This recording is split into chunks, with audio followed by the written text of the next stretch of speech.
Troisième stratégie possible sur l'OPR, le false breakout, la réintégration. Ça, c'est assez intéressant parce que c'est bien sûr un des scénarios que les traders de breakout pur et dur n'aiment pas du tout. C'est-à-dire qu'on va avoir justement cette fausse cassure ici, par le bas, comme je vous ai montré tout à l'heure, un petit peu comme ça, par exemple.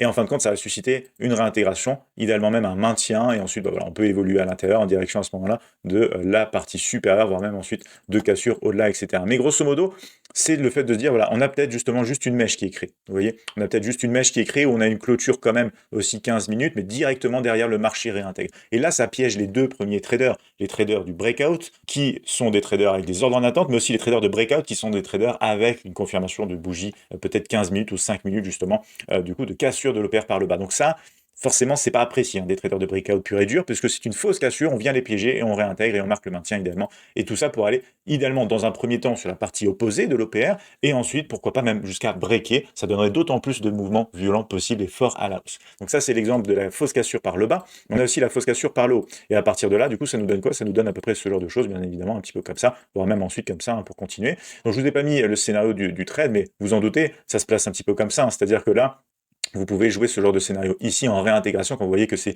une fausse cassure potentielle. Important et intéressant, je vous ai fait des vidéos récemment sur la chaîne YouTube que je vous glisse dans le descriptif de la vidéo par rapport au trading de range, par rapport aux fausses cassures et aux seules 3 possibilités qu'a le marché vis-à-vis du moindre obstacle. Ça vous